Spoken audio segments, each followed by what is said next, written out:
En el programa en concreto siempre tendrás la información adecuada sobre temas que acontecen en nuestro día a día, así como noticias relevantes del mundo y que dejan gran edificación personal y espiritual.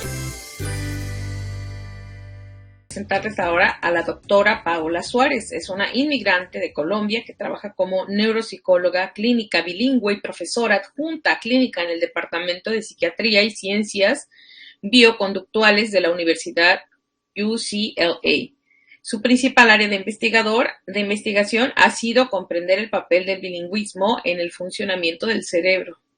Tiene una amplia experiencia proyectando servicios a hispanos y le encanta enseñar a futuros profesionales de neuropsicología para que puedan seguir mejor, puedan conducir y apoyar y servir mejor a la comunidad. Y hoy nos trae el tema de cuidado a un familiar con Alzheimer. Doctora, ¿cómo está? Buenas tardes. Buenas tardes, ¿cómo están?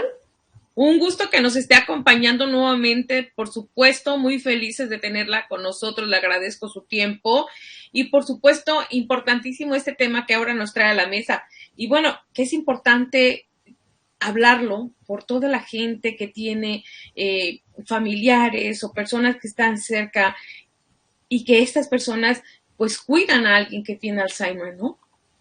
Correcto, vamos a hablar de un tema súper importante y de hecho un tema que es de una población que tenemos un poco olvidada, que son los cuidadores que están haciendo esa labor tan bonita y tan importante, los cuidadores de las personas que están padeciendo de la enfermedad de Alzheimer, ¿no?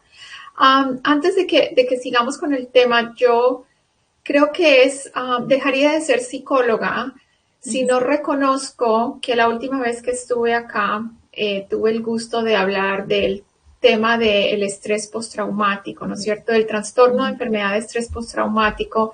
Y estamos viviendo en este momento en este país una tragedia colectiva. Entonces vamos a hablar de los cuidadores de la salud, pero quiero invitarlos a que lo hablen, que se expresen, que oren, que si de pronto ustedes han sufrido una violencia en su propia vida y están padeciendo a lo mejor recuerdos que se les vienen a la mente o de pronto ansiedad, depresión, pesadillas en estos últimos días después de que pasó el tiroteo horrible de estos chiquitines y de sus profesoras, que por favor lo tengan en cuenta que estos eventos nos pueden volver a retraumatizar. Entonces, retomemos el tema de los cuidadores, pero como les dije, dejaría de ser psicóloga si no les digo que, si dejo pasar la oportunidad de mencionarlo. Muchas gracias, doctora. Al contrario, le agradezco que tengan en consideración esto que creo que a todos nos movió muchísimo. Yo me cuento entre las personas que lloramos de impotencia, de saber qué niveles estamos viviendo de esto, de intolerancia, de violencia, de maldad, podría yo decir también, por todo lo que se vivió ya tan temprano, porque, bueno, sé que este no es el tema, pero como usted lo menciona, es importante que la gente sepa que a pesar de que sabemos que todo y en todo momento Dios nos apoya, nos consuela, nos ilumina con su paz, nos conforta con su paz, es importante también poder contar con ustedes para que también en estos momentos a muchos que se sienten desconsolados pues puedan comprender el dolor. Y yo le agradezco, de hecho, que sea tan oportuna con este tema. Creo que este tema es muy importante, el Alzheimer, pero el poder comprender y el hablar de lo que nos pasa es muy, muy importante, y saber que hay ustedes que nos están escuchando y que nos comprenden y que consideran. Ay, doctora, yo creo que, bueno, tendría que regresar nuevamente para hablar de esto que está aquí, que está caliente, y que hay muchas madres que nos están oyendo y que están preocupadas y que de repente, aunque el siguiente día era el último día de estos niñitos, sería un lugar con cuidado y bueno, ojalá y la comprometo para que regrese pronto y nos hable de todo esto, pero regresamos al tema que usted trae a la mesa, que es precisamente cómo también es importante tener un plan de diagnóstico, o sea, después, y buen diagnóstico para cuando cuidamos a un familiar con Alzheimer, que también es muy, muy triste y que tenemos que tener un plan. Cuando esto te toca no sabes cómo reaccionar, ¿no? Ante un paciente así. Correcto, y yo creo que eso es lo que causa mucho más estrés a nuestros cuidadores y me gusta hablar de los cuidadores porque de nuevo, la persona que tiene o padece la enfermedad está yendo al médico, se le está dando atención, a lo mejor las familias están como juntando los recursos que tienen de la mejor manera para cuidar a su familiar, pero usualmente no le estamos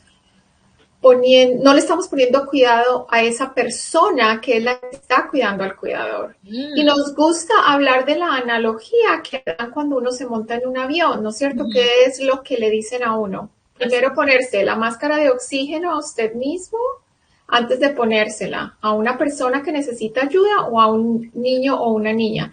Y las generalizaciones son necias, pero cuando enseño sobre el tema le digo a mis pacientes y a sus familiares, eso en nuestra cultura no va. Uno siempre está pensando en cómo va a ayudar a la persona que está padeciendo la enfermedad o a la persona que de pronto tiene las necesidades más evidentes, ¿no es cierto? Pero es importante cuidarnos a nosotros mismos y ponernos la máscara de oxígeno y estar pendiente de nuestros cuidadores para asegurarnos que ellos van a estar ahí, que están bien, que están saludables, para luego no tener que ocuparnos de cuidar de dos personas, el cuidador y de la persona que tiene la enfermedad de Alzheimer's. Ahora bien, para recapitular, es decir, tenemos un paciente que ha sido diagnosticado con Alzheimer y soy el familiar, el cuidador, y no sé cómo proceder. Usted lo ha mencionado, cuidándonos también nosotros primero para poder cuidar al otro. Ahora, ¿cómo hacerlo con estos pacientes de Alzheimer en momentos difíciles de cosas que reaccionan, doctora, en sus comportamientos que probablemente no estábamos familiarizados o no sabemos cómo reaccionar en ese comportamiento difícil de la enfermedad? Ok, hay muchas maneras que se puede manejar esto y les voy a dar una recomendación muy útil. Tenemos en YouTube, todo el mundo tiene YouTube, todo el mundo escuchamos noticias, nuestras canciones en YouTube, nuestras oraciones en YouTube. Hay unos videos que tenemos por medio del programa de Dementia Care, demencia como demencia pero en inglés care o de cuidado, videos de UCLA en español. Cómo manejar diferentes comportamientos.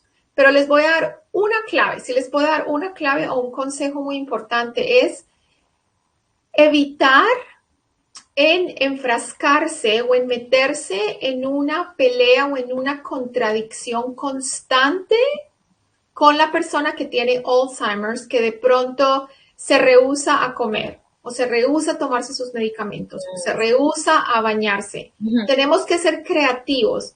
De nada nos va a valer meternos en una pelea porque eso no va a lograr nada. Lo que va a lograr es que la persona que sufre de la enfermedad se frustre y que el cuidador se frustre aún más y no vamos a avanzar. Tenemos que ser creativos.